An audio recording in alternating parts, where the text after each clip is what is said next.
Hey guys, I'm Jess McDonald. It's the 17th of January and you're joining me for your top 5 weekly dose of Gamespot news.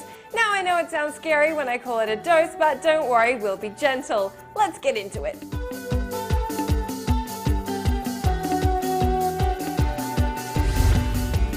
Not too long ago, Sony was saying that they don't care about the sales comparison data between the PS4 and the Xbox One, and now Microsoft is saying they reckon the hardware differences between the consoles aren't so significant.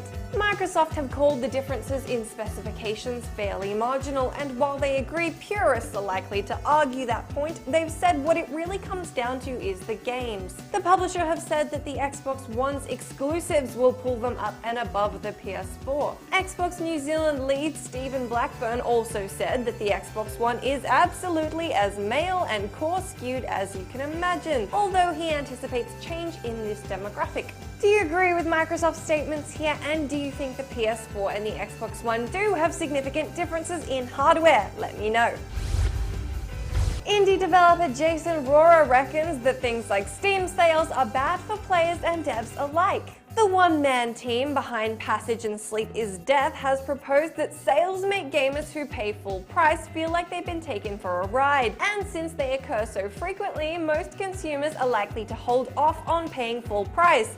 Well, yeah, but Rohrer thinks this creates a weaker, smaller player community at launch. For his new game, the Castle Doctrine, Rohrer has said he'll use the ever-rising model inspired by Minecraft, where buying the alpha will set you back $8, $12 during launch week, and a full price of $16 afterwards. Do you see any method to this madness, or is it simply madness?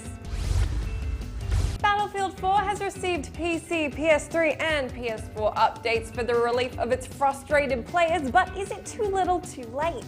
The large-scale military shooter, which has gathered quite a fair bit of hate and controversy due to its numerous bugs, has undergone many sizable fixes for the 3 platforms that are all set to aid in general stability and assist in the rectification of balance issues. Believe it or not, that is actually a word.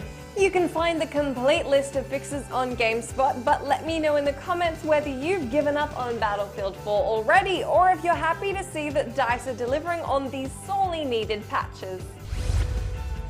In news of other things that are likely too little too late, we're 10 months on and finally being offered an offline mode for SimCity, which we asked for almost a year ago.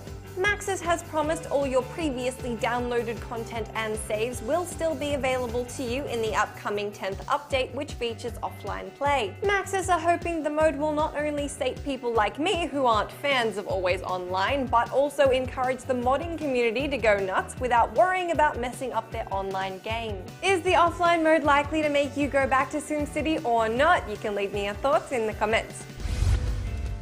Last off the mark today, we've got some more info on The Last of Us DLC, which is now making me realize that I probably should have started this segment with a less confusing intro. The single-player expansion called Left Behind has been described by Ellie's voice actor Ashley Johnson as more playful than the main game, which shouldn't be particularly difficult given the heart-wrenching original. The DLC, which is set before the events of The Last of Us, will be available on February 14 and will deal with Ellie and her friend Riley, just 2 girls hanging out in the apocalypse. You know how it is. What are your current levels of excitement for the DLC? Mediocre, extreme, none? You can let me know in the comments down below or on my Twitter where I'm at Jess McDonald.